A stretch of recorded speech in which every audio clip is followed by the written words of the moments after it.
ही औरत रहती थी जिसका नाम था सुलोचना। सुलोचना का जीवन बहुत संघर्षों से भरा था। उसके पति की मृत्यु कई साल पहले हो चुकी थी। उसके पास न तो खेती के लिए जमीन थी और न ही धन दौलत। उसके पास अगर कुछ था तो वो थे उसके दो जवान बेटे और खाटू श्याम जी पर उसका अटूट विश्वास। सुलोचना के घर में दिन की शुरुआत जय श्री श्याम के जयकारे से होती थी और रात का अंत बाबा के भजन से। सुलोचना हमेशा कहती थी, सुख भी तुम हो, दुख भी तुम हो, मेरे तो बस बाबा श्याम तुम हो। तीनों प्राणियों का गुजारा बड़ी मुश्किल से होता था। जब बेटे जवान हुए तो सुलोचना ने बड़ी सादगी से उनका विवाह कर दिया। घर में दो बहुएं आ गईं, परिवार बड़ा हो गया, लेकिन आमदनी वही की वही थी। गरीबी के कारण घर में कलह रहने लगा। बहुएं आपस में लड़ती और सास को ताने मारती। एक दिन सुलोचना ने खाटू नरेश का ध्यान धरते हुए अपने बेटों को पास बुलाया। उसने कहा, मेरे प्यारे बेटों, बाबा श्याम कहते हैं कि पुरुषार्थ के बिना प्रारब्ध नहीं बदलता। घर में गरीबी है इसलिए झगड़े हैं। मेरी मानो तो तुम दोनों परदेश जाओ, बाबा श्याम पर भरोसा रखो, वे तुम्हारे लिए कोई ना कोई रास्ता जरूर खोलेंगे, क्योंकि वे ही लखदातार हैं। माँ की बात और बाबा का नाम सुनकर बेटों में हिम्मत आ गई। वे अपनी पत्नियों को समझाकर और माँ के चरण छूकर जय श्री श्याम बोलकर परदेश निकल गए। खाटू वाले की कृपा देखिए, दूसरे नगर में पहुंचते ही उन्हें एक बड़े सेठ के यहाँ अच्छी नौकरी मिल गई। वे दोनों धन कमाने में जुट गए। इधर बेटों के जाते ही बहुओं ने अपना असली रूप दिखाना शुरू कर दिया। वे सुलोचना को भरपेट खाना भी नहीं देती थीं। सुलोचना जब उन्हें समझाने की कोशिश करती तो वे उसे भला बुरा कहती। सुलोचना अपने आंसुओं को पी जाती और बाबा की तस्वीर के आगे बैठकर कहती, बाबा, ये भी तेरी ही कोई परीक्षा होगी, मुझे शक्ति दे। घर के क्लेश से बचने के लिए सुलोचना ने एक नियम बना लिया। वो रोज सुबह हारे का सहारा का नाम लेकर अपना बोरा उठाती और जंगल में घास काटने चली जाती। शाम ढलने पर ही घर लौटती। एक दिन सुलोचना जंगल में घास काट रही थी कि अचानक झाड़ियों में सरसराहट हुई। उसने देखा कि एक विशाल और भयंकर काला नाग फन फैलाए उसके सामने खड़ा है। सुलोचना भय के मारे कांपने लगी। उसे लगा कि आज तो साक्षात मृत्यु सामने खड़ी है। डर के मारे उसकी आंखें बंद हो गईं और उसके मुख से निकला, हे मोरवी नंदन, हे शीश के दानी, मेरी रक्षा करो बाबा।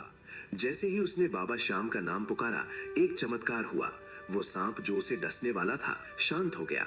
सांप ने इंसानों की भाषा में बोलना शुरू किया, माता डरो मत, मैं तुम्हें कोई नुकसान नहीं पहुंचाऊंगा। तुम्हारे मुख से अपने इष्ट का नाम सुनकर मेरा क्रोध शांत हो गया है।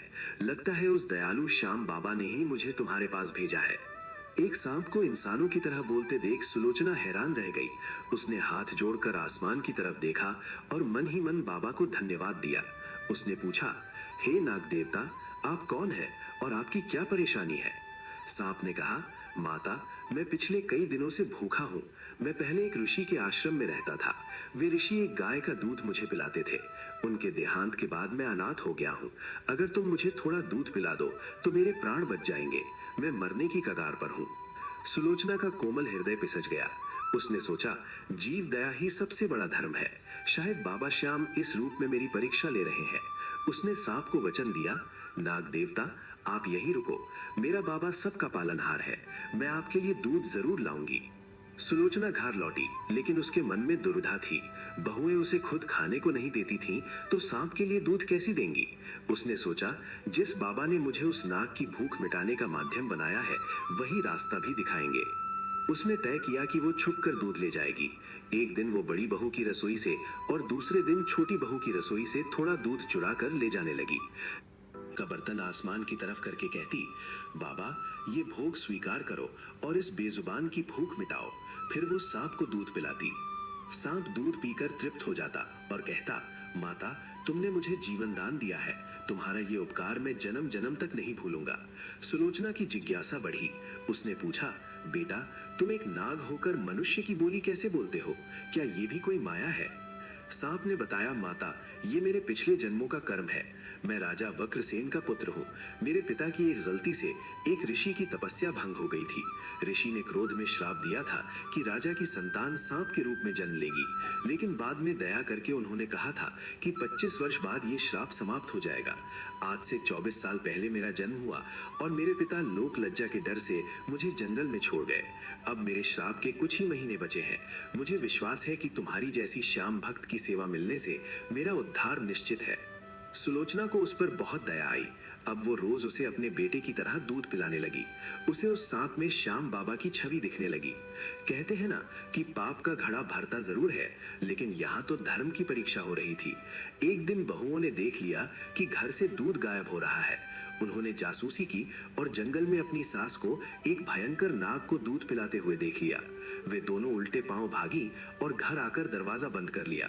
जब सुलोचना लौटी तो उन्होंने उसे घर में घुसने नहीं दिया। वे चिल्लाने लगी, तू डायन है, तू एक दैत्य सांप को दूध पिलाती है, तू हमारे बच्चों को उस सांप से कटवा देगी, निकल जा हमारे घर से। सुलोचना ने बहुत विनती की, बेटियों, वो कोई दैत्य नहीं, एक श्रापित आत्मा है। बाबा श्याम कहते हैं कि निशक्त की सेवा ही पूजा है। लेकिन बहुओं ने उसे धक्के मारकर घर से निकाल दिया। रात का अंधेरा, भूखा पेट और आंखों में आंसू लिए सुलोचना फिर उसी जंगल की तरफ चल दी। वो उसी जगह पहुंची और रोते हुए बोली, हे खाटू वाले, अब तो दुनिया ने भी ठुकरा दिया, अब तू ही इस हारे का सहारा है। अगली सुबह जब सांप वहां आया और उसने सुलोचना को रोते देखा तो वो सब समझ गया। उसने कहा, माँ, तुम मत रो, जिन्होंने तुम्हें घर से निकाला है उन्होंने अपना दुर्भाग्य बुलाया है। तुम मेरे साथ चलो, अब से मैं ही तुम्हारा बेटा हूँ। सांप सुलोचना को लेकर घने जंगल में उस पुराने आश्रम में ले गया। वो जगह वीरान थी, लेकिन वहां एक पवित्रता थी। सुलोचना ने सबसे पहले वहां एक साफ पत्थर पर कोयले से खाटू श्याम जी का चित्र बनाया। उसने कहा, अब यही मेरा घर है और यही मेरा मंदिर। तभी वहां एक और चमत्कार हुआ। वो गाय जो ऋषि की मृत्यु के बाद भटक गई थी और जिसे कोई जंगली जानवर खा सकता था, वो अपने आप रंभाती हुई आश्रम में आ गई। ये देखकर सांप बोला, देखो माँ, ये तुम्हारे श्याम बाबा का चमत्कार है। अन्नपूर्णा खुद चलकर आ गई हैं। सुलोचना ने गाय का दूध निकाला, बाबा को भोग लगाया और फिर खुद पिया और सांप को पिलाया। अब जंगल में मंगल हो गया था। सुलोचना दिन भर भजन गाती, गाय की सेवा करती और सांप से बातें करती। एक दिन भयंकर तूफान आया। शाम को सांप वापस नहीं लौटा। सुलोचना घबरा गई। वो पूरी रात आंधी पानी में बाबा के चित्र के आगे अखंड ज्योत जलाकर बैठी रही और प्रार्थना करती रही, बाबा, मेरी लाठी मत तोड़ना, उस श्रापित बच्चे की रक्षा करना। सुबह होते ही वो पागलों की तरह उसे ढूंढने निकली। उसने देखा कि एक भारी पेड़ के नीचे नाग दबा हुआ है और बुरी तरह जख्मी है। सुलोचना ने जय श्री श्याम का जयकारा लगाकर उस भारी पेड़ की टहनी को हटाया, जिसे हटाना एक बूढ़ी औरत के बस की बात नहीं थी। उसने अपने बेटे सांप को गोद में उठाया। आश्रम लाकर उसने बाबा श्याम के चरणों की धूल, विभूति और तुलसी का पत्ता सांप के घावों पर लगाया। चमत्कारिक रूप से बाबा की विभूति लगते ही सांप के घाव भरने लगे और कुछ ही दिनों में वो पूरी तरह स्वस्थ हो गया। समय बीतता गया। वो दिन आ गया जब श्राप के 25 वर्ष पूरे होने थे। वो देव उठनी एकादशी की पावन रात थी। सुलोचना पूरी रात जागकर बाबा का कीर्तन कर रही थी। सांप भी बाबा के चित्र के सामने फन फैलाए एकाग्र होकर बैठा था। जैसे ही ब्रह्म मुहूर्त हुआ, सुलोचना की आंखें कीर्तन करते करते बंद हो गई। जब उसने आंखें खोली तो देखा कि वहां सांप नहीं है। उसकी जगह एक अत्यंत तेजस्वी और सुंदर राजकुमार खड़ा है, जिसके चेहरे पर एक अलौकिक तेज था। सुलोचना चौंक गई। राजकुमार ने झुककर सुलोचना के चरण स्पर्श किए और कहा, माँ, और तुम्हारे श्याम बाबा की कृपा ने मुझे मुक्त कर दिया। ऋषि ने कहा था 25 साल लगेंगे, लेकिन तुम्हारी भक्ति ने मुझे नया जीवन दिया है। आज मैं मनुष्य बन गया हूँ। सुलोचना की आंखों से खुशी के आंसू बह निकले। उसने आकाश की ओर हाथ जोड़कर कहा, तेरी लीला अपरंपार है बाबा। राजकुमार ने कहा, माँ, चलो अब मेरे असली माता पिता के पास चलते हैं। मैं तुम्हें यहाँ जंगल में नहीं छोड़ सकता। वे दोनों राजमहल पहुंचे। पहरेदारों ने मंत्री को खबर दी। मंत्री ने बताया कि राजा और रानी अपने पुत्र के वियोग में पिछले 25 वर्षों से बीमार हैं और राजकाज छोड़ चुके हैं।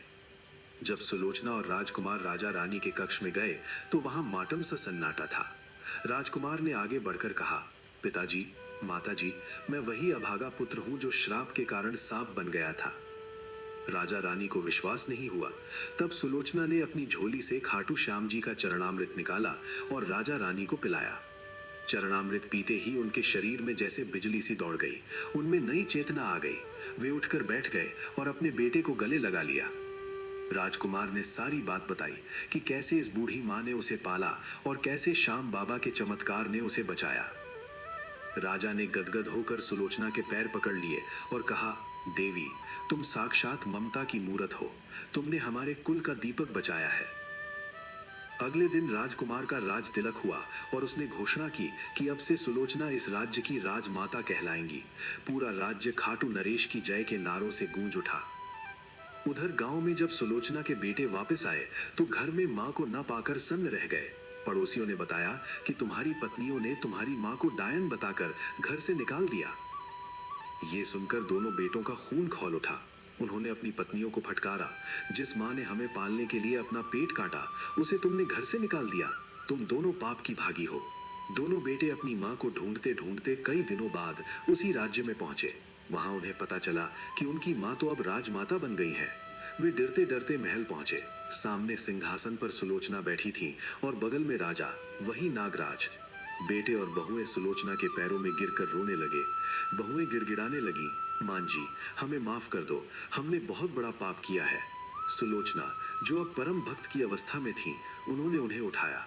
उन्होंने कहा, रो मत बच्चों, अगर तुम मुझे घर से नहीं निकालते तो मैं इस जंगल में कैसे आती? मैं उस श्रापित आत्मा का उद्धार कैसे करती? और मुझे मेरे सावरिया सेठ का ये चमत्कार कैसे देखने को मिलता? जो हुआ सब बाबा की मर्जी थी। सुलोचना ने सबको माफ कर दिया और कहा, बस एक बात याद रखना, जब भी जीवन में कोई सहारा न दिखे तो खाटू वाले की चौखट पर आ जाना। वो हारे हुए को कभी गिरने नहीं देता। इसके बाद पूरा परिवार और वो राज्य खाटू श्याम जी का परम भक्त बन गया। सुलोचना ने शेष जीवन राजमहल में रहकर बाबा का भजन कीर्तन करते हुए बिताया। जो दुख में भी ईश्वर का दामन नहीं छोड़ता और जीवों पर दया करता है, खाटू श्याम जी उसका हाथ कभी नहीं छोड़ते। बोलिए खाटू नरेश की जय।